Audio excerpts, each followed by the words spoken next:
We're going to get started in another minute, like literally 1 minute.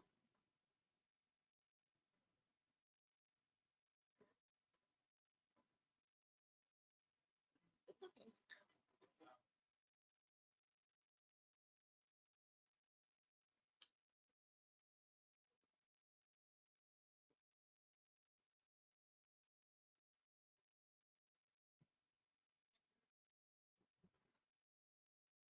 Welcome, everyone. I'm going to go over the rules briefly. If you're in-house, we've got a sign-in sheet for everyone for Kentucky and Ohio. If you're watching online, I just want to let you know the rules are that we have to send a report to the state indicating how much time you paid attention. So our web tool will actually track if you move your cursor off and you start answering emails, you may or may not get credit if the percentages don't work. I don't know what the percentages have to be. We're not asking polling questions, but you do want to make sure that you're paying attention for the CE in order to get the credit. The rosters will be submitted for our GoToWebinar showing the duration of time you remain on the phone. If you drop off early, it may also risk you not receiving credit.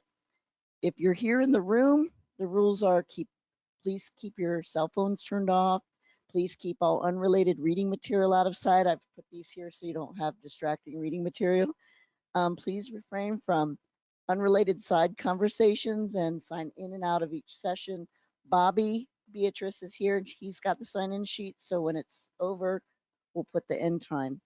And please sign in. If you forgot your NPN, just let us know. We'll look it up. We have most of them for you. I'm going to introduce our special guest speaker. Her name is Janet Trautwein. She's the CEO of NAHU, which will soon be called NABIP. Maybe she'll talk about that. She has been the president of the NAHU Education Foundation in Washington, D.C. NAHU represents employee benefits professionals involved in the design, implementation, and management of health plans all over the United States. She's a frequent speaker on health policy issues, and her expertise is related to health insurance markets, the uninsured, risk and reinsurance pooling, benefits-related tax and tax-preferred account issues, and both national and global health reform. And her knowledge on that has been recognized throughout the industry. She's testified before Congress numerous times. She's been published in major news outlets and has appeared on hundreds of radio and television programs around the world. That's pretty cool. Janet holds a degree in government and international affairs from George Mason University, where she graduated summa cum laude. I don't know if I said that right. And a master's in health economics, health policy, and health management from the London School of Economics. Everybody give a good Cornerstone welcome. Well, thank you. It's so nice to be here. I hope everybody online can hear. If you can't, maybe put it in the chat and somebody will tell me that you can't hear. Okay, so some of you may not know who NAHU is, NAHU. So we are the National Association of Health Underwriters. We've been around almost 100 years.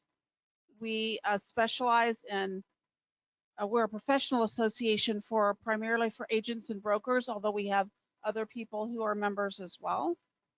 We do a lot of things on behalf of our members. So probably the thing I'm talking about today is a lot of legislative and regulatory issues.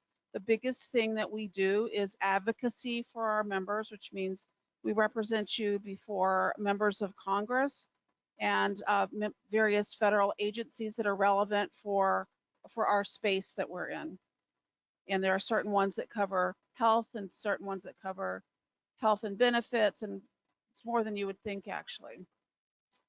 Yeah, not yet. And then the other thing I want to tell you is that we do a lot of other things. We do an amazing amount of professional development. So we have a designation, we have certification courses in a variety of different types of things.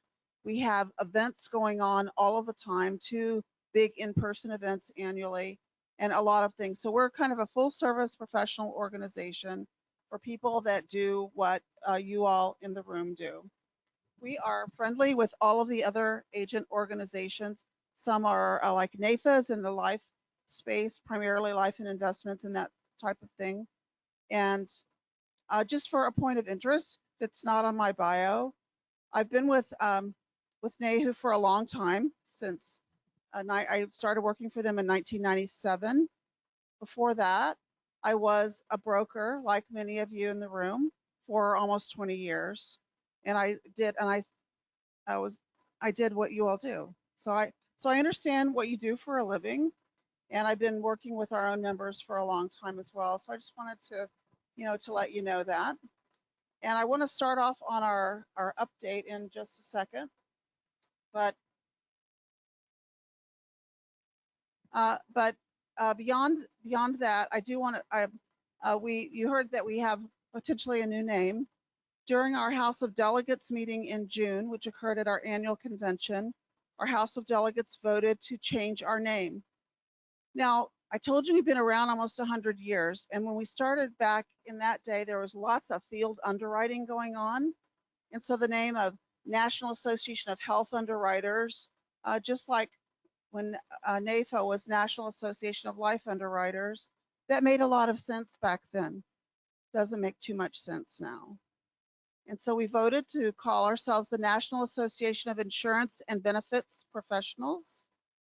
And I think it's a great name. NABIP is what it'll be called. You might hear some people call us, as we get going, the BIP. And that will happen January 1st. So you'll start hearing a lot more about that as we get kind of closer to that date. But a lot of the preparations for that are going on, and we're super excited about it. But today I'm going to mainly talk to you about what we are doing from an advocacy basis. And I want to start off. There we go. Whoops. Okay, wait a minute. I knew I was going to do this. Let's just do that. I want to start off talking a little bit about the legislation that just passed under budget reconciliation. I know you've heard about the Inflation Reduction Act. And I first want to tell you a little bit about how that kind of came into being, because immediately after Biden was elected, he worked with Congress. Anytime there's a new president, they kind of get this honeymoon period with the new Congress. And they worked really hard to have this pandemic relief. And they used a budget reconciliation bill that was available to pass a lot of that stuff through. That I'm not going to go through all of what was in that. And then they started working on this next reconciliation option. Now, why is budget reconciliation important? Budget reconciliation is important because it allows legislation to move through the Senate without being subject to a filibuster. And everything in the legislation has to be about money, spending, taxes, or even if it's a policy item, it has to be a big revenue saver or a big revenue spender in order to be allowed to be included. So sometimes the Senate parliamentarian will throw out different pieces that are a part of legislation. Now, even when something's not subject to the filibuster, that means that it can pass through the Senate with only 51 votes. But that means that whichever party is in power has to actually be able to get all of their party to vote together, which is not always the case. So the reason why this second budget reconciliation took them so long is because of senators like Joe Manchin and Kirsten Sinema from Arizona are very, very fiscally conservative. And they thought, hey, look, you're just spending too much money in this. And so it took them a while to do it. And finally, they came to an agreement with Manchin and Sinema, the Democrats did, and this is what was in the legislation. And we like several pieces of it. I'll tell you why that is, but I wanted to talk to you about the things that aren't in there, because during all of this time that they've been working on it, didn't mean they didn't have a draft.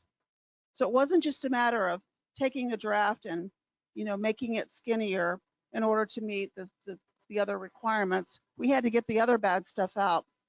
One of which is they would have created really a public option kind of with a backdoor mechanism. And this is the biggest threat to the private market, is when you create an unlevel playing field. And this would have created an unlevel playing field for people 50 to 64 that would have skewed them toward the government plan as opposed to private coverage. We got that out of there.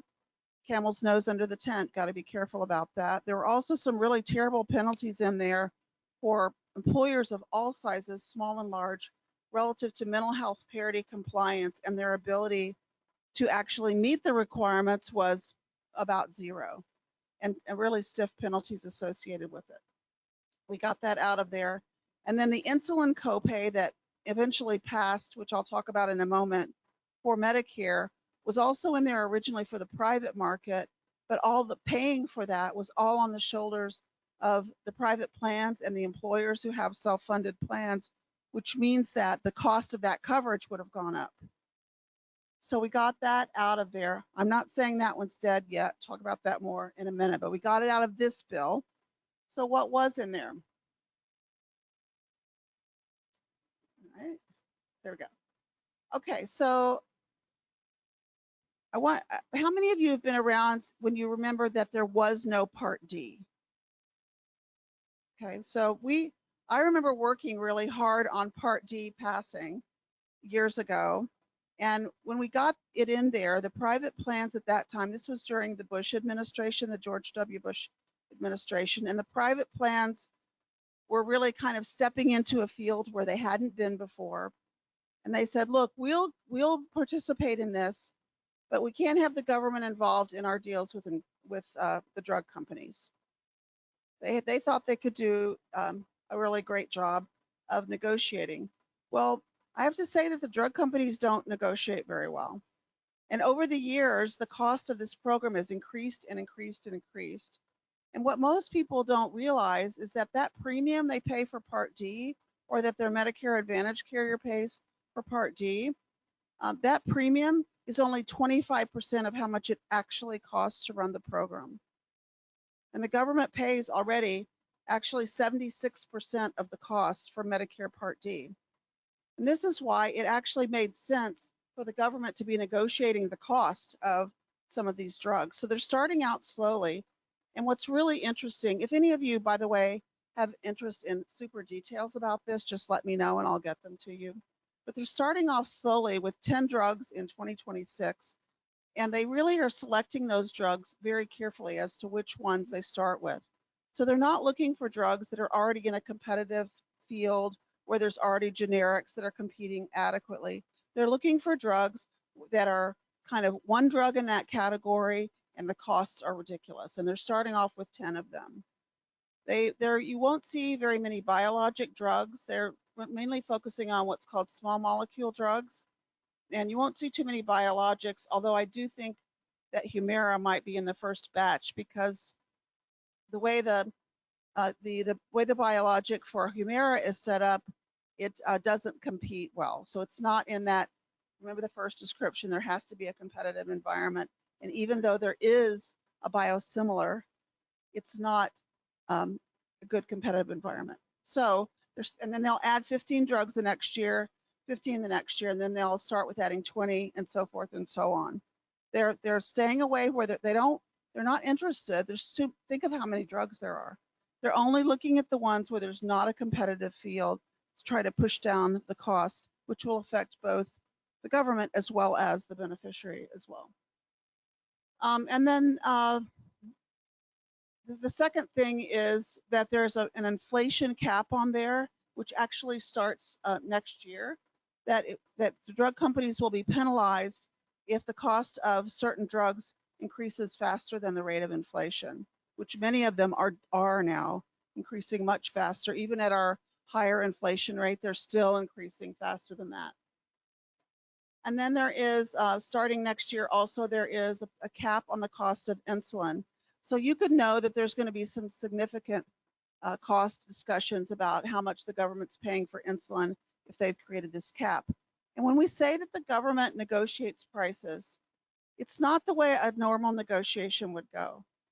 When the government negotiates prices, I don't want to say that it's cost setting, but it's kind of cost setting. So they create a ceiling that they're not going to go above. They may know what the ceiling is, and they may not start off because they don't want it to be a race to the ceiling, but they'll know about how high they're going to go. And So it'll be interesting to see how that goes and whether it's scoring, meaning that it's been estimated that it will save a ridiculous amount of money for the federal government, both by having these new abilities to negotiate, which means, you know, the federal government pays part of the cost, but so do beneficiaries pay part of the cost. So it should also decrease the cost that they're paying. Okay, let's see. Part D, this is what's interesting also. They've created an out-of-pocket cap in Part D of $2,000 a year. Now, a lot of people expressed concern that I heard about that. Well, gee, if they do that on Medicare, won't that cost squeeze just go back over to the private market? Well, what is not talked about very much is a provision that was in the legislation that passed that's quite interesting. So for the first time that I know of, for the first time that I know of on this particular thing, when a person reaches that $2,000 level, it doesn't just, you know, flow back to the plan to pick up all of the cost. The government picks up part of the cost, and the drug companies pick up part of the cost, which I think is pretty good. And I think we can use that idea with some other things that we're working on, because they're the ones that have the, you know, high costs anyway, the too high costs. We're not about anti-capitalism. I don't hope I'm not sounding like that.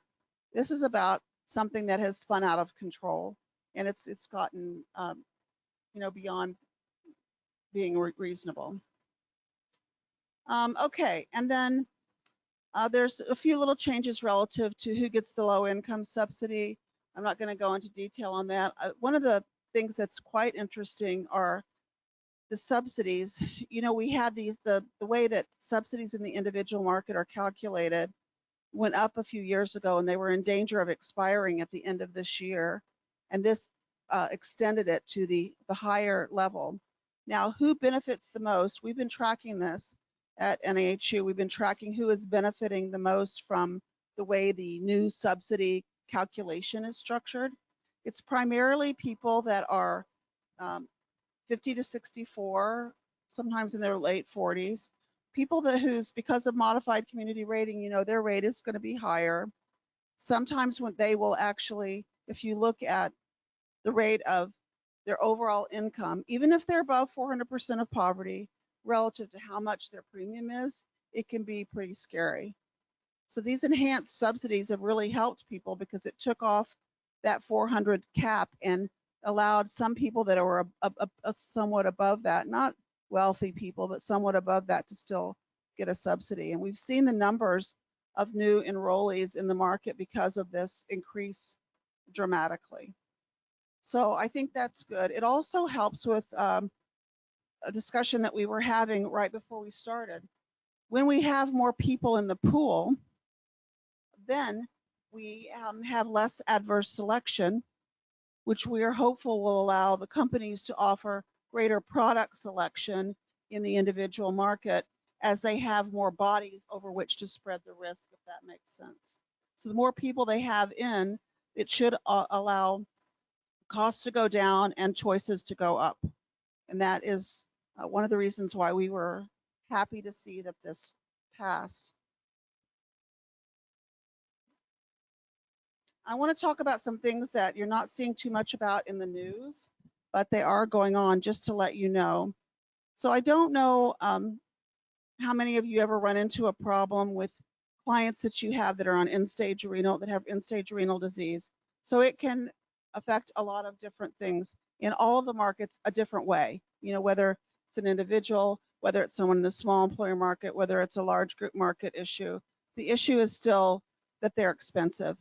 And the government has been traditionally picking up part of the cost, and they intend to continue to do that. But what you may not be aware of is that there was a recent, and by the way, one more thing to add. When you talk about somebody that has end-stage renal disease, yes, there is a transplant in their future, but the biggest ongoing cost is dialysis. In this country, we have only 2 primary dialysis providers. 2. That's a crazy recipe for disaster. So there's definitely a bad situation here. Well, there was a case brought to the Supreme Court that and it was a case against DaVita, who's one of the two providers. And the court actually ruled against DaVita in this case. They were bringing it forward and saying it was anti-competitive behavior because there was an employer plan who only offered coverage for dialysis out of network. This was what the court case was, and DaVita lost on this case. However, what did they do? They turn right around and go back to Congress and get them working on the issue to legislate that it has to be done this way. So nobody's talking about this. I'm telling you, these discussions are going on every day. I've been in 4 Hill meetings this week, and it's Wednesday, on this issue about this moving forward. Because look, politically, remember, they're all up for re-election in the House. A third of the Senate is up for re-election. So how good does it sound for them when they're running for office to say, you know, we're opposed to making sure that people have equal coverage for end-stage renal disease? That is not a good political move for them. And so a lot of them are saying, gee, can we get some, I'm not saying they're all greedy, they just want to be reelected. So some of them are. Most of them are just nice people like you all in the room here. This is going on. I just wanted to say, heads up, we're working on this to make sure that it's done fairly and doesn't unduly favor the companies providing the services, which would only increase the cost, which would only make premiums go higher, and so forth. So we're working on this, but politically it's a hot potato. And this is why it's not too much out in the forefront of discussions, because they want to just be able to kind of fold it into something and say that it was taken care of. The same thing is true back to the issue of the insulin caps and putting them in the private market as well. But unless you have this solution about the cost shift back over to the plans, then it's not reasonable to do that. So the drug companies have to be responsible for some of that cost. And so we're working on these things behind the scenes. It's all quiet. I want to let you all know that these are issues. So when you hear about them, kind of heads up when you're listening to your news outlets and you hear something about one of these two issues, just know that whatever you're hearing, the activity on it is much worse and it's much more intense, and there's a lot more going on. So we will see, we'll do the best we can with this issue, but we've been able to hold it back so far. And I think on the end-stage renal disease, we might have to do something like an amendment to the current legislation rather than just killing it, because it's very much got legs.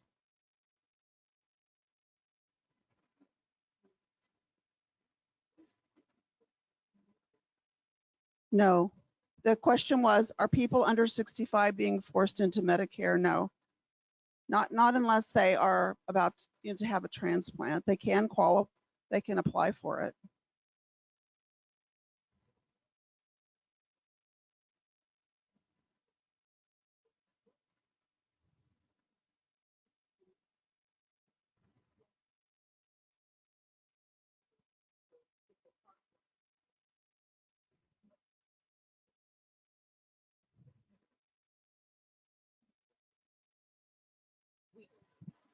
We can't hear the question online, so do you mind? I'll let you ask this question, but if you could hold your questions for the end, that'd be great. All right, the question is, for somebody that I had a client that's on dialysis and was forced after 2 years on the PPACA, he was forced into being on Medicare. And in Ohio at that time, I don't know if it's changed yet, Ohio did not have a Medicare supplement available for him. So he was basically paying 20% out of his pocket unlimited. You're talking on the individual market? Individual market, correct. So I have a friend that something similar happened to, but they were able to keep the coverage and it became secondary. The reason why that in the individual market, they're pushing them to Medicare is because at the 2-year mark is when they qualify for Social Security disability. And it has to do with Social Security disability, and it automatically tags you for Medicare primary. But the person that I know whose husband eventually had a transplant, they kept their individual coverage during that entire time, and it functioned as a supplement because they had it before then. But they couldn't, if they tried to buy individual market coverage after that, it has to do with what happened first. So maybe that's what happened. I don't know for sure. Okay, and then I want to talk about another thing that's kind of a sleeping in it. I don't think it's going to stay sleeping, but I just want to give you the heads up. They're still talking about the mental health parity issue. A lot of the discussions have to do with workforce issues because most of the things where we've got employers or plans being deemed for network adequacy, they have to do with providers being unwilling to participate in the network because they're the only game in town and they don't have to, and they have plenty of people lined up to see them on an out-of-network basis. So they're doing a lot to encourage more people to enter the workforce, to participate in networks, but I don't think they're done with the other part of mental health parity compliance. So I think that we will see some sort of a regulatory guidance about this fall. I'm pretty sure that we will. Congress may or may not act further than that. Beyond, they may just let the regulators handle this next step. And the reason for that is they did have some mental health language included with the gun legislation. You know, for example, the new suicide prevention phone number and that type of thing. And they had a few other things in there. And I think they feel like they may have checked that box for the pre-election kind of requirements. Everything's about politics in DC. You know, and it isn't that they are evil people.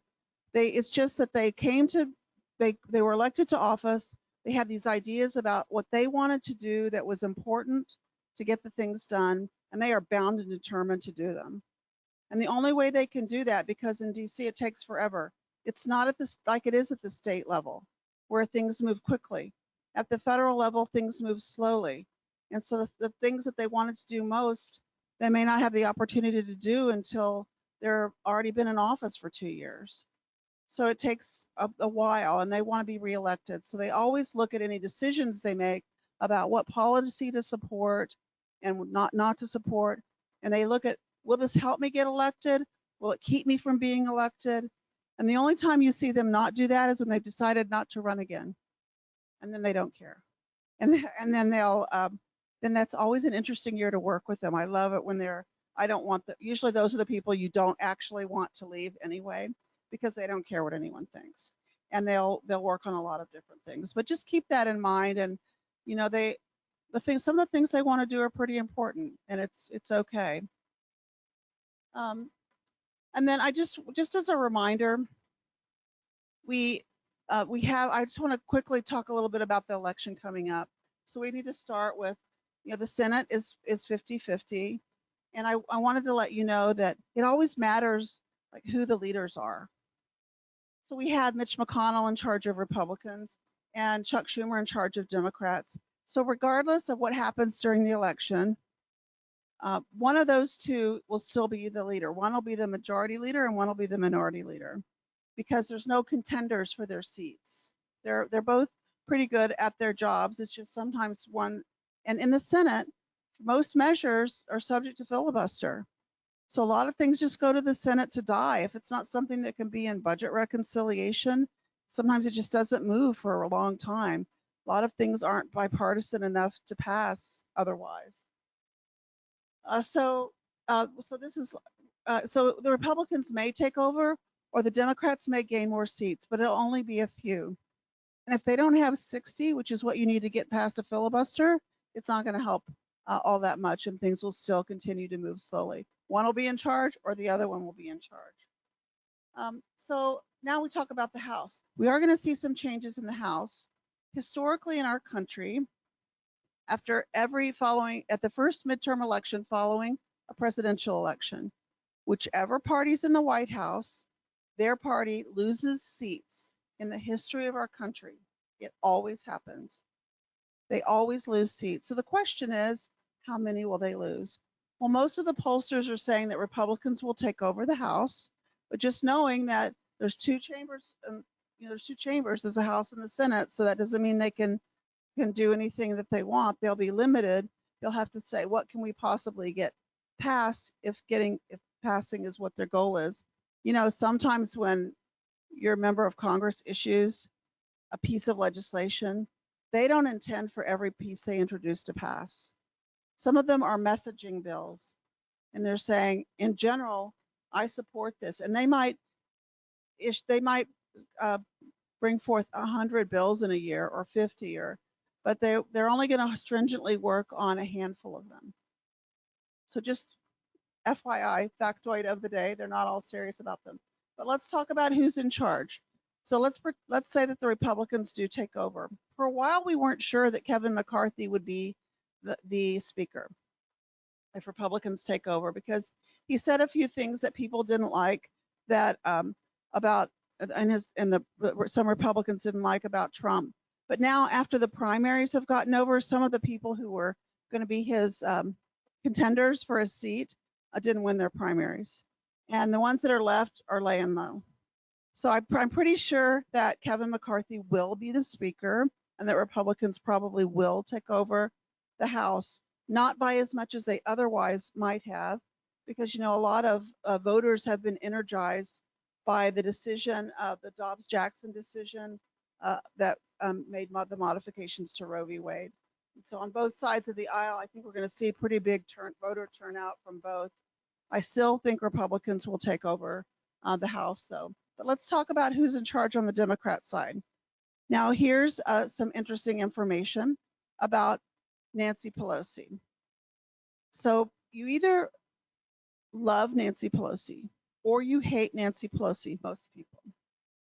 But what I'm telling you is that it doesn't matter if you love her or you hate her personally, or you think she's a communist or whatever.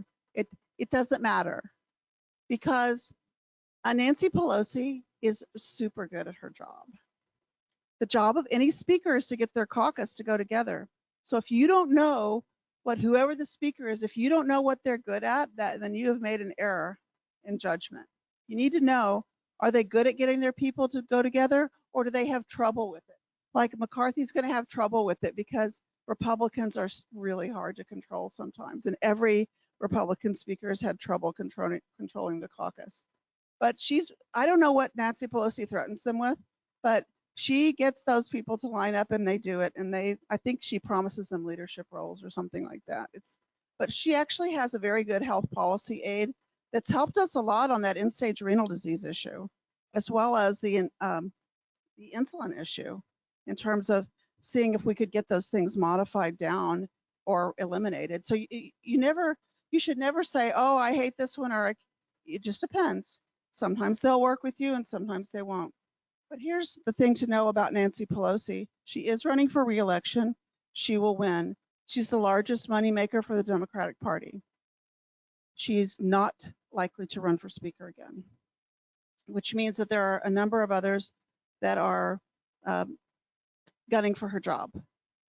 Steny Hoyer, who is her next in line, is not likely to be one of those who's going to be the minority leader either, because it's both of them are in their 80s, and a lot of their caucus is a lot younger, and they're saying, we want some young blood to take over. And so we've met with a few of the contenders. I kind of like Hakeem Jeffries from New York the best of the contenders, and he's kind of at the top. And I met with their health policy people. Again, we have to see, can we work with them? Can we not work with them? Are they reasonable? Are they crazy? They're some are. They're like, they just are. So we're hoping that we can work with whoever it is, because from my perspective, we have to work on both sides of the aisle. In any given year, I've been doing this a long time, one's in charge and the other one isn't. So if you don't, in the next year might be different. So if you don't, if you're not paying attention, and if you're not making sure that you have these relationships on both sides, I wouldn't be serving our members very well. We have a full government affairs team, and we have relationships on both sides. So we'll see who's in charge, but I doubt it's one of those two Democrat faces there. It'll be somebody new, and they're likely to be the minority leader, not the speaker. So I just wanted to let you know that. And then, so as a reminder, every member of the House is up for re-election every 2 years. This is why when you hear your member of the House talking, they might sound more political when they make comments. And then when you hear your senator talking, they might sound a little bit more deliberate. The Senate was created to be a deliberative body where things would slow down a little bit. So only a third of them are up for re-election. There are 35 of them that are up this year. Ohio is not one of the states that's seen as a toss-up, so it's pretty predictable as to what will happen in Ohio and Kentucky and Indiana. Probably there's some Indiana people listening as well. And redistricting changed a few things, but it was kind of anticipated just based on the economy and a lot of other things. There was some changes in the way the population is. But what was really interesting is the primary turnout was lower than anticipated for Democrats and higher than anticipated for Republicans, which is somewhat of a predictor for what will happen in November. So what are they doing right now? Congress is back in session after their August recess. They are working right now on what's called a continuing resolution, and that just kind of keeps the lights on. There were some appropriations bills they should have passed that they did not pass. And so they use this CR, this continuing resolution, to keep things going until they can get back after the election and work on them without as much distraction as they have now. So this is likely to pass. There'll probably be nothing attached to it that some of the things we'd like to get attached to it, none of those will be there. And then it will move forward. And then when they come back after the election, there'll be a lame duck session. There will be a big omnibus bill where it'll be a big Christmas tree. So they have to pass some appropriations bills, but they also will attach hopefully some of the things that we're in favor of. We have these relationships and they help us get things attached. So by the way, every single change to the ACA, you might think that you may not even remember anymore all the things that used to be a part of the ACA that are not on there anymore. We got them taken care of by attaching them to just a vehicle like that omnibus bill and getting them out, either legislating them out or modifying something in that made it better and so forth. So we're hoping to get a lot of things done on that regard. Quickly, I'm going to go over some of these slides pretty fast and focus more on a few of them. There is a non-discrimination regulation that we've made comments on. This really has to do with something that the current HHS secretary, but more importantly, the current CMS administrator wanted to get done relative to gender equality, gender in the health space. Also, some transgender issues are in there. It's just a health equity regulation. There's nothing at all that was surprising in here.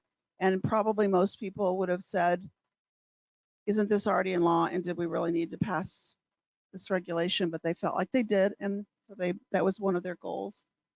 And then the family glitch, those of you in the individual market know that the family glitch is the thing where when an employer makes contributions, let's say, as an example, only to the employee's coverage, that the spouse and children may be kind of priced out of that employer offer because there's no employer contribution, but because it was affordable for the employee, they were unable to obtain a tax credit in the individual market and purchase coverage there, even if their income was fairly low. So this regulatory fix to the family glitch changed that. We commented relative to that we just want to make sure that it doesn't pull employers who are currently contributing to dependent coverage from doing so. And so we made some comments and some suggestions about how they could make minor modifications to make sure that didn't occur. And then those of you who either are in the Medicare space or somebody in your office is in the Medicare space. And I know that everyone is really concerned about the recording requirement for telephonic visits or for Zoom calls. I can't tell you how many comment letters we've done on this and how many meetings that we've had with them, the latest of which was just yesterday afternoon, trying to get them to modify this position. I don't think that we thought that they might delay it because the carriers have also told them the same thing. And I don't feel comfortable that they are going to do that. I think it's on for this open enrollment. There's a lot of assistance available out there for people that you need some help in setting up their system. And there are some really kind of low tech ways to do it, fairly low tech ways to do this already. I will tell you the answers to some of the questions that came up in our most recent round of questions from them. One of them was, what if someone refuses to be recorded? And they said, stop. The telephonic visit is over. They'll have to come in person. It was just stop. There was no other alternative. And then there were some other things. Our meeting was we just finished up with them yet, as I said yesterday afternoon, that we'll be sending out to you. There were some other kind of questions that if we have time, we can cover in the Q&A. But I think, there is a legitimate problem with some of the third-party marketing organizations who are selling leads, the same lead, over and over again to multiple different people that are calling them. And this is why your clients are getting 6, 7, 8, 9, 10 calls a day from people they did not ask to call them. And it's because of the bad actors in the market who are giving agents who are actually doing the right thing a black eye over it. One of the things we did learn yesterday was that relative to complaints, and how will they know if you did this or not? They said that they would be operating mostly on complaints that were made. So if there was a complaint generated, they would ask for the recording. They said they would also do some random checking. Can't imagine how they will do that, but I think they felt like they needed to say that so that people who were complaint-free didn't feel like they just wouldn't do it. We'll be providing you more information on this. I just wanted to let you know we have, what's even more concerning though is that, Congress is starting to get really upset about these third-party marketing organizations. And also some of the states, not yours, but some other states are. We're trying to keep them from taking this broad brush and sweeping everyone in that markets to Medicare beneficiaries into the same bucket. This is what the government does. Just to let you know, if you complain to the government about something, they will fix it, fix it. They will not just fix what's wrong. They will will take a sweeping, steam shovel and run over everybody that's even remotely related. We can cover more of that if you want to in the Q&A.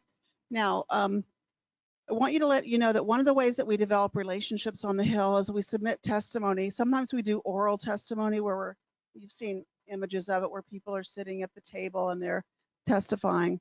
But what you should know is that every single hearing that there ever was in Congress there's testimony that's the oral testimony, and then there's a lot of other testimony that's submitted for the record, written testimony. That is very effective in building relationships with members of Congress and the committee staff. The committee staff usually generate most important legislation that's written, and the ones that pass all came out of committee. They always come out of committee. So we use this to develop those relationships. Relative to the employer market, I want to let you know another thing that's kind of not on your radar screen probably, and that you don't hear about on your local news, is this issue about the employer tax exclusion. Relative to the tax exclusion, this is not the employer's deduction for offering benefits. This is the fact that when they offer those benefits and pay for them, that the amount they pay is not considered as income for the employee. Well, there are a lot of people that say, well, but it is compensation. And the lost revenue to the federal government from it not being taxed is $300 billion per year.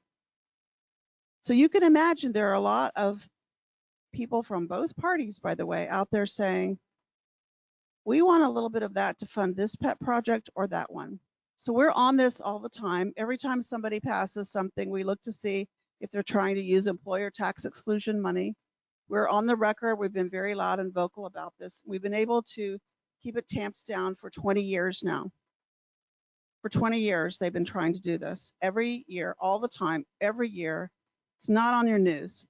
I'm just letting you know this happens all the time, and we work on it. We even things that are about, tennis rackets. We look to see how they're paying for it. Everything that's introduced and is going to pass, we make sure that they're not paying for it by taking this money. Because look, if the tax exclusion, if that money was taxable, who would drop out of your plans? The young and healthy ones would. They would say, I don't need that tax on that additional $10,000.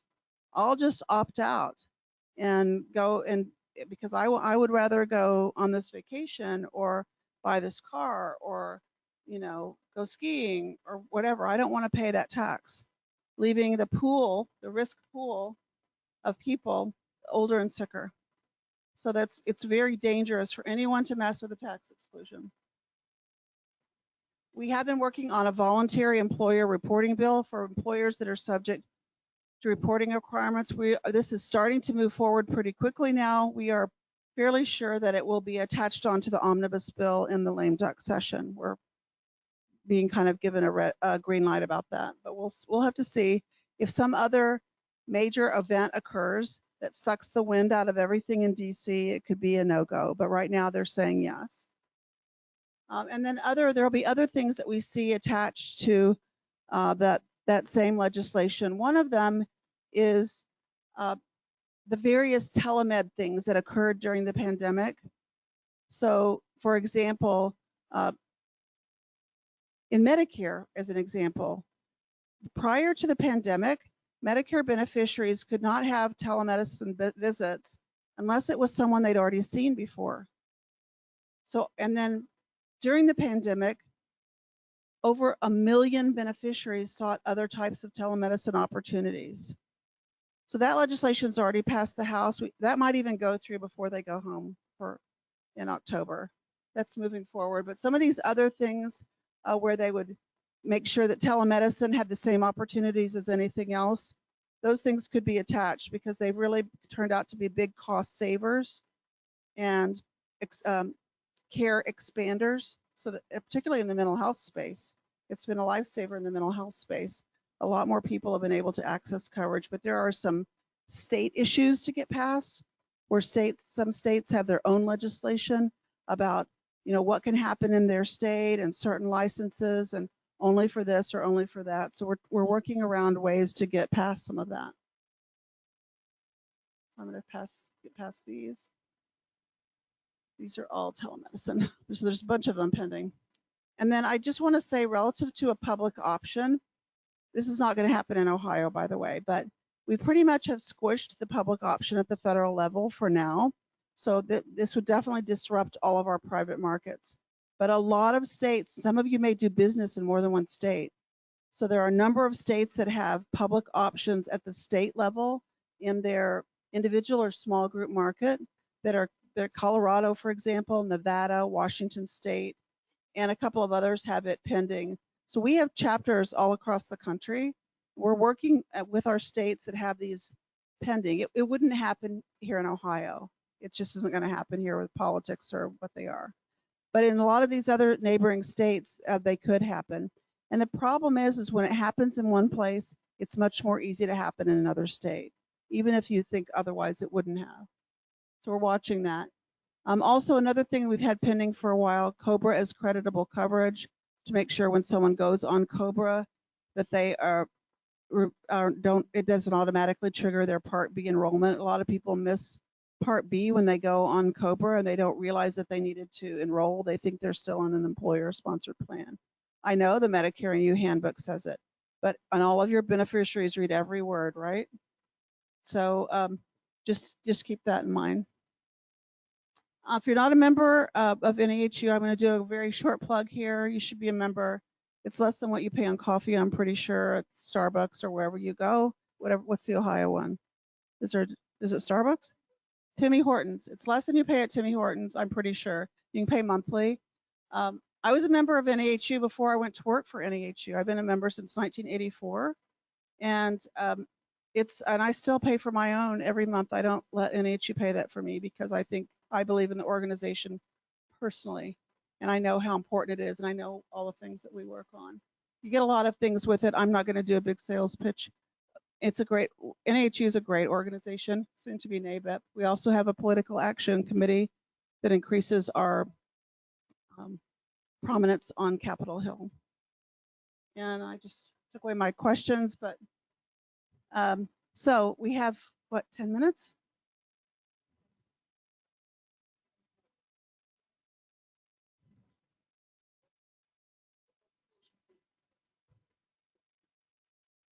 Janet, what is your thought that legislation will be presented to eliminate drug PBMs? It won't happen, but we do have what we are going to see, and what there are two major pieces of legislation pending relative to PBM transparency.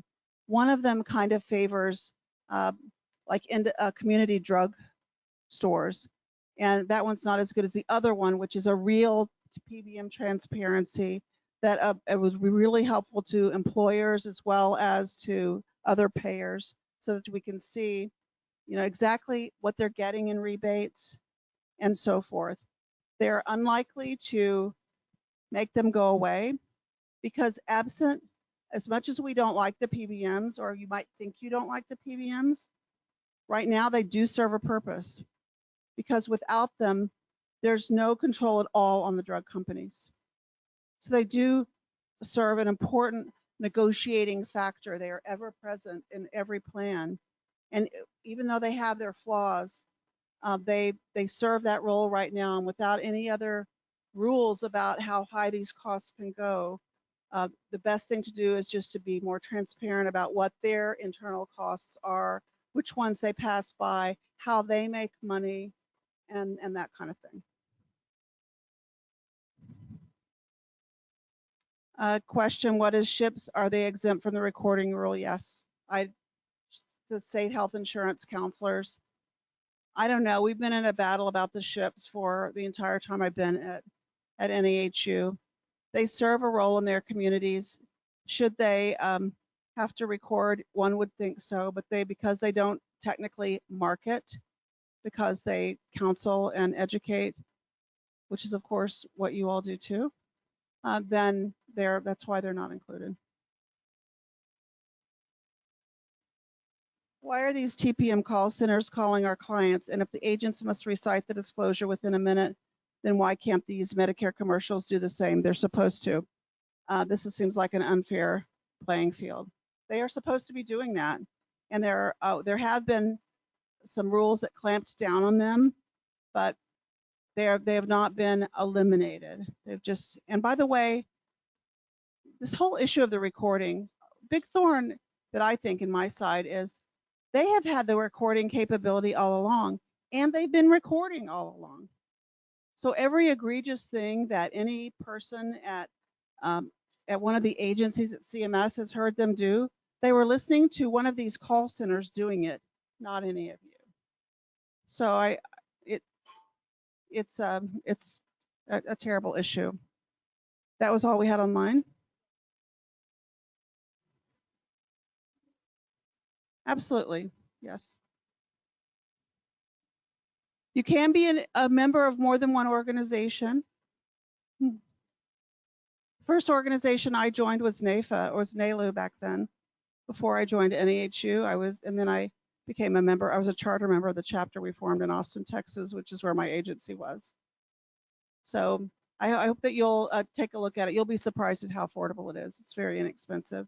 So we'll give Cornerstone. This Cornerstone has the slides. You can make it available as you see fit. And thank you very, very much. You can join NAHU by going to nahu.org. There's a little join button in the upper right-hand corner of the website. And you can just check and see. You can check and see how inexpensive it is. You'll see. Yeah. Thanks a lot, everybody. This concludes the CEE. Thank you, everyone.